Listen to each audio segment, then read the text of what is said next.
Assalamualaikum warahmatullahi wabarakatuh. Perkenalkan, nama saya Wahyu Arta Anugrah dari jurusan Pendidikan Teknik Informatika kelas E2. Di sini saya akan mempresentasikan mengenai studi kasus yang ada di matkul basis data.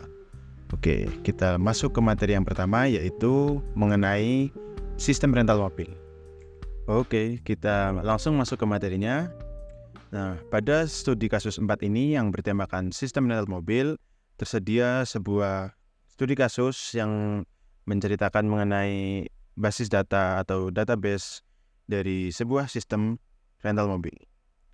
Yang pertama, perusahaan penyewaan mobil memiliki beberapa lokasi dengan alamat yang berbeda, yang mencakup rute jalan, desa, kota, provinsi, dan juga kode pos.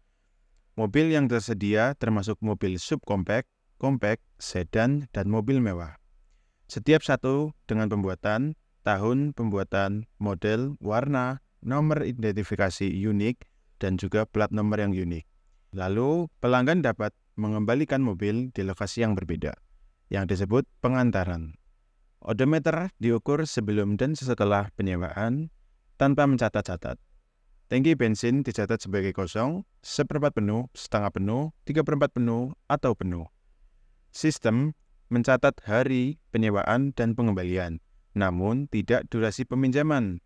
Jika kelas mobil yang diminta tidak tersedia, pelanggan dapat mendapatkan upgrade dengan harga yang diminta, dengan harga berdasarkan kelas mobil serta durasi yang disewa, entah 1 hari, 2 hari, atau 1 minggu, 2 minggu, ataupun 1 bulan. Lalu, data pelanggan mencakup nama, alamat, nomor telepon, dan jumlah SIM. Karyawan yang terbagi menjadi pengemudi, pembersih, petugas, dan manajer. Semua ini memiliki informasi yang serupa. Karyawan dapat menyewa mobil dengan diskon 50% jika kurang dari 2 minggu, dan 90% jika lebih lama. Setiap karyawan bekerja di satu lokasi, termasuk karyawan di kantor pusat di Hamilton yang terdiri dari manajer, wakil presiden, lalu wakil pemasaran, dan presiden.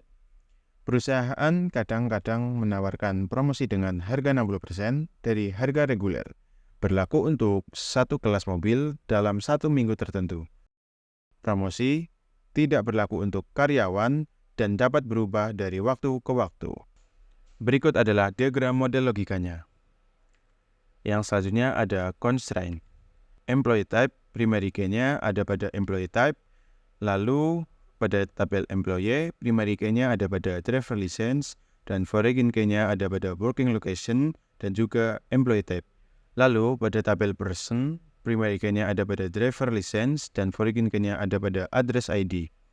Dan pada tabel phone, primary key ada pada phone number, dan foreign key-nya ada pada driver license. Lalu ada address. Primary key di sini ada pada address ID dan juga drop off charge. Primary key pada drop off charge ada pada class code from location dan to location. Untuk foreign key-nya ada pada class code from location dan to location. Lalu pada tabel customer, primary key-nya ada pada driver license dan juga foreign key-nya pada driver license. Rental rate. Untuk primary key-nya pada rental rate ini ada rental ID, duration, dan juga class code. Untuk foreign key-nya ada di rental ID, duration, dan juga class code. Untuk tabel rental, primary key-nya ada pada rental ID, dan juga foreign key-nya ada pada driver license, car ID, dan from location, dan juga yang terakhir drop off location. Untuk tabel car, primary key-nya ada car ID, lalu foreign key-nya ada class code dan juga car location. Untuk car class-nya, primary key-nya hanya class code. Lalu promotion rate. Promotion rate ini memiliki primary key yaitu duration, class code. Lalu foreign key-nya hanya class code. Untuk tabel promotion, primary key yang ada di tabel ini ada duration, class code, foreign key-nya ada pada class code. Lalu yang selanjutnya normalisasi. Normalisasi dari relasi employee type.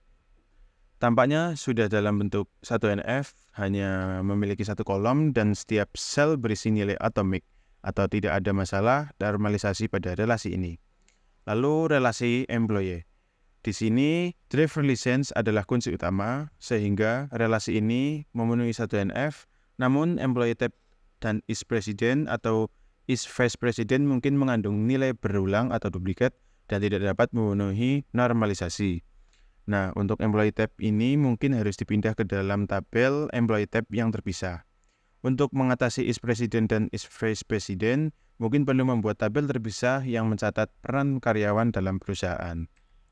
Lalu pada relasi person, pada kolom driver license, relasi ini sudah dalam bentuk 1NF dan 2NF. Karena driver license adalah kunci utama atau primary key dan semua kolom non-key tergantung pada seluruh kunci utama atau primary key. Lalu relasi phone, kolom phone number, driver license, relasi ini dalam bentuk 1NF dan 2NF. Karena phone number dan driver license adalah kunci utama atau primary key. Lalu selanjutnya ada address, relasi address.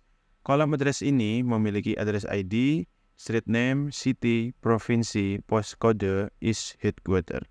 Nah, relasi ini dalam bentuk 1NF dan 2NF. Karena apa? Karena address ID adalah kunci utama atau primary key. Namun, mungkin perlu dievaluasi lebih lanjut apakah kolom is headquarter dapat dipecah ke tabel terpisah. Lalu pada relasi drop of charge. Pada kolom ini, class code from location to location dan drop of charge adalah primary key dan foreign key. Relasi ini dalam bentuk 1NF karena memiliki 3 kunci utama. Semua kolom non-key bergantung pada seluruh kunci utama yaitu atau primary key sehingga dalam bentuk 2NF. Lalu, relasi customer. Kolom customer ini terisi ada driver license. Relasi ini itu 1NF dan 2NF karena driver license adalah kunci utama atau primary key. Lalu ada relasi rental rate.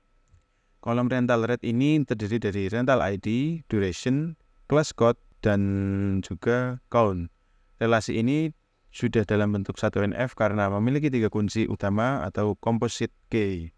Semua kolom non-key bergantung pada seluruh kunci utama atau primary key sehingga dalam bentuk 2NF. Lalu relasi rental. Kolom rental ID, driver license, drop of charge from date to date, ting status, initial odometer, return odometer.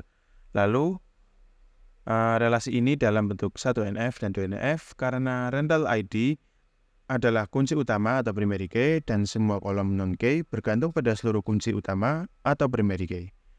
Lalu selanjutnya ada relasi car. Kolom car ini ada car ID, class code, car location, make, model, year, color, dan license plate. Relasi ini sudah dalam bentuk 1NF dan 2NF karena car ID adalah kunci utama primary key dan semua kolom non-key bergantung pada seluruh kunci utama primary key. Lalu ada car class, kolom class code primary key dan class description. Lalu relasi ini sudah dalam bentuk 1NF dan 2NF karena class code adalah kunci utama dan semua kolom non-key bergantung pada seluruh kunci utama. Lalu, relasi promotion rate, kolom duration, class code, dan amount. Lalu, relasi ini sudah terbentuk dalam 1NF dan 2NF karena memiliki 2 kunci utama yaitu composite key. Semua kolom non-key bergantung pada seluruh kunci utama primary key sehingga dalam bentuk 2NF. Lalu ada yang terakhir juga ini, relasi promotion. Pada relasi promotion ini sudah dalam bentuk 1NF dan 2NF karena memiliki 2 kunci utama atau composite key. Lalu selanjutnya ada ERD. Berikut adalah ERD dari sistem rental mobil. Lalu selanjutnya ada kardinalitas.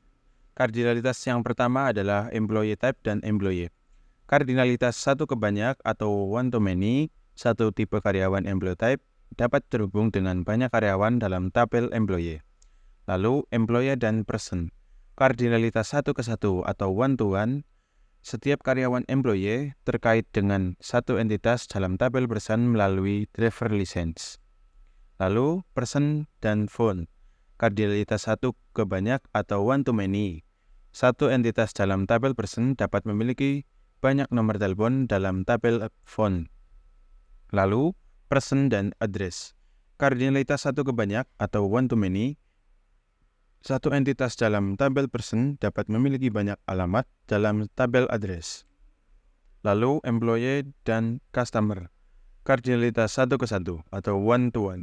Satu karyawan atau employee terkait dengan satu pelanggan atau customer melalui driver license. Lalu, car dan rental car. Kardinalitas satu ke banyak atau one to many. Satu mobil dapat terlibat dalam banyak transaksi penyewaan dalam tabel rental. Lalu, car dan car class. Kardinalitas satu ke banyak atau one to many. Satu mobil terkait dengan satu kelas mobil. Lalu, rental dan rental rate. Kardinalitasnya adalah one to one. Setiap transaksi penyewaan terhubung dengan satu tingkat tarif atau rental rate. Lalu, rental dan promotion. Kardinalitas satu ke banyak atau one to many. Satu transaksi penyewaan dapat terlibat dalam promosi dalam tabel promotion. Promotion dan promotion rate. Kardinalitas satu ke satu atau one to one. Setiap promosi terhubung dengan satu tingkat tarif promosi. Lalu selanjutnya ada skema. Skema yang pertama yaitu seperti ini pada tabel address, yang kedua pada tabel car, yang ketiga pada tabel car class, keempat customer, kelima drop off charge, lalu keenam employee, ketujuh employee type, ke-8 sen, ke-9 phone, ke-10 promotion, ke-11 promotion rate, lalu ke-12 rental, dan ke-13 rental rate. Selanjutnya ada aljabar relasional. Yang pertama, menampilkan nama belakang semua pelanggan yang sekarang menyewa mobil dari perusahaan. Berikut adalah tampilannya, hasilnya. Lalu yang kedua, menampilkan pembuat dan warna semua mobil yang saat ini disewakan. Berikut adalah tampilannya. Lalu, yang terakhir, menampilkan nama belakang dan nama depan semua pelanggan. Berikut adalah tampilan hasilnya. Selanjutnya, implementasi. Untuk mengembangkan database ini, saya menggunakan media website. Mengapa saya menggunakan website untuk mengimplementasikan database ini? Karena saya dengan website ini sangat mudah diakses oleh customer yang akan menyewa kendaraan pada perusahaan kami. Untuk langkah-langkahnya, yang saya lakukan adalah sebagai berikut. Pemahaman kebutuhan. Mulai dengan menganalisis kebutuhan bisnis ini secara mendalam, lalu mengidentifikasi entitas dan atribut yang diperlukan, menentukan hubungan antar entitas dan kebutuhan fungsional, lalu desain database-nya. Memastikan database dapat mengenai kinerja secara optimal dan volume data yang sesuai kebutuhan. Lalu, pemeliharaan platform dan teknologi, yang berisikan memilih platform pengembangan website yang sesuai, lalu menentukan teknologi database yang akan digunakan, dan selanjutnya pengembangan back-end, membuat back-end server untuk menangani logika bisnis dan berkomunikasi dengan database tersebut.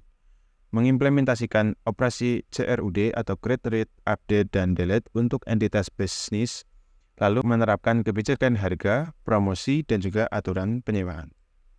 Lalu ada pengembangan front-end, membuat user interface yang ramah pengguna dan responsif pada semua device, lalu menambahkan fitur pencarian, filter, tampilan, detail mobil. Lalu mengintegrasikan formulir pemesanan dan pengelolaan akun pelanggan.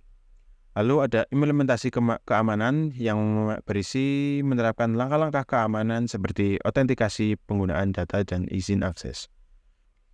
Lalu menginskripsi data sensitif seperti nomor SIM dan juga informasi pembayaran. Lalu uji sistem, melakukan pengujian sistem secara menyeluruh termasuk pengujian fungsional dan keamanan, menguji kinerja sistem untuk memastikan responsivitas saat digunakan oleh banyak pengguna. Lalu ada peluncuran dan pemeliharaan. Peluncuran website secara bertahap setelah memastikan semua pengujian telah berhasil. Lalu monitor kerja menanggapi feedback dari pengguna untuk memelihara dan perbaikan atau update website selanjutnya. Oke, itu tadi presentasi dari saya mengenai studi kasus 4 yang bertemakan sistem rental mobil. Mungkin cukup sekian dari saya. Wassalamualaikum warahmatullahi wabarakatuh.